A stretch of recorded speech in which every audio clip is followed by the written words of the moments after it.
World War I, a global conflict that redefined modern warfare, saw the emergence of several outstanding military leaders.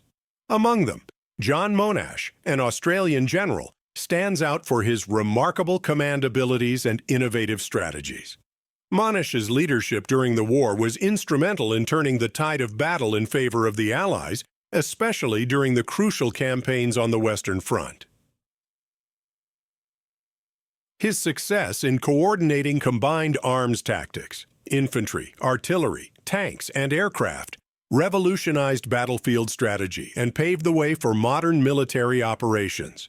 John Monash was born on June 27, 1865 in Melbourne, Australia, to Jewish German-Polish immigrants.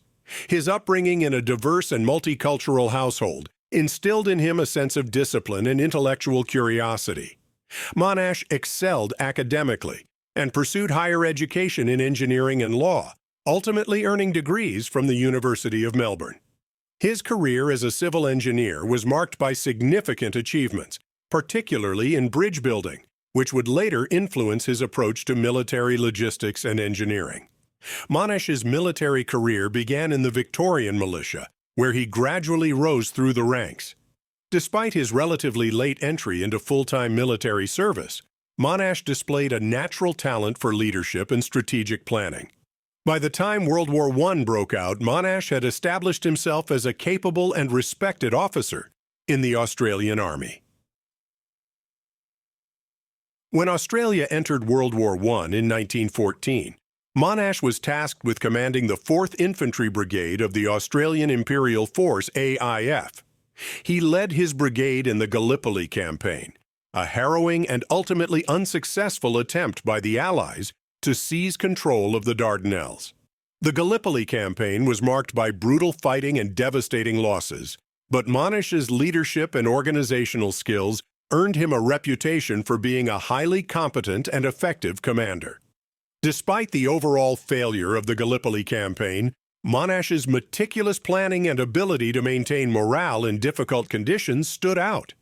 His brigade was one of the last to evacuate the Gallipoli Peninsula, and his efforts during the campaign were widely praised. This experience proved invaluable as Monash was soon transferred to the Western Front, where he would leave an indelible mark on the outcome of the war. In 1916, Monash was promoted to the rank of Major General and given command of the Australian 3rd Division. The Western Front, with its entrenched warfare, posed new challenges for Monash and his men. The battlefield conditions were vastly different from Gallipoli, with the flat, muddy plains of northern France and Belgium turning into a quagmire due to constant shelling and rain. Monash quickly adapted to these conditions, emphasizing meticulous planning, coordination, and preparation in his operations. One of Monash's key contributions to the war effort was his advocacy for combined arms tactics. He recognized that modern warfare required the effective integration of infantry, artillery, tanks, and aircraft, working in unison to achieve objectives. This marked a significant departure from traditional military tactics, which often relied on infantry charges and artillery barrages in isolation. Monash's approach aimed to minimize casualties while maximizing the effectiveness of each component of the army. Monash's tactical brilliance was first showcased at the Battle of Messines in 1917, where he played a crucial role in the successful attack on the German-held ridge. His detailed planning and precise execution of artillery bombardments ensured that the Australian forces advanced with minimal resistance. The success of Messines solidified Monash's reputation as a visionary leader. Monash's most celebrated achievement came in 1918 at the Battle of Hamel, a relatively small but highly significant engagement that demonstrated the effectiveness of his combined arms strategy. The battle was carefully planned, with every aspect of the operation meticulously coordinated. Monash worked closely with British and American forces to ensure that artillery, tanks, infantry, and aircraft operated in harmony. The attack on the town of Hamel, held by German forces, was launched on July 4, 1918.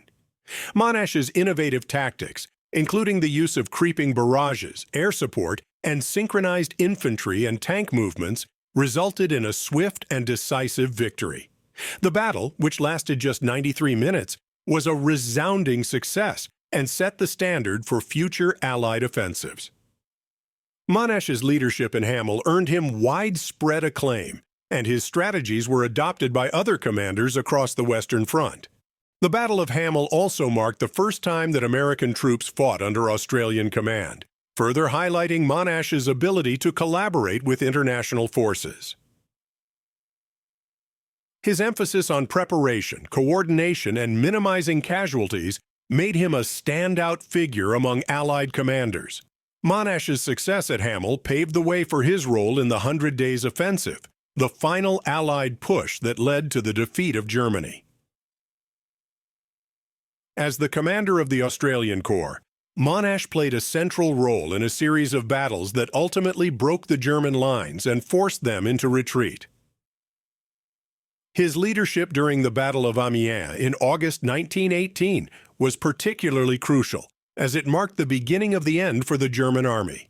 At Amiens, Monash once again demonstrated his mastery of combined arms tactics. The battle saw the largest coordinated use of tanks, artillery, and aircraft up to that point in the war, with Monash's planning ensuring that the various elements worked together seamlessly. The success of the Allied forces at Amiens was a turning point in the war, leading German General Erich Ludendorff to famously describe it as the Black Day of the German Army. Monash's contributions to the 100 Days Offensive were vital in bringing about the eventual armistice. His leadership, strategic vision, and ability to inspire his troops played a significant role in the Allied victory, and he was widely recognized as one of the war's most effective commanders. After the war, Monash returned to Australia as a national hero.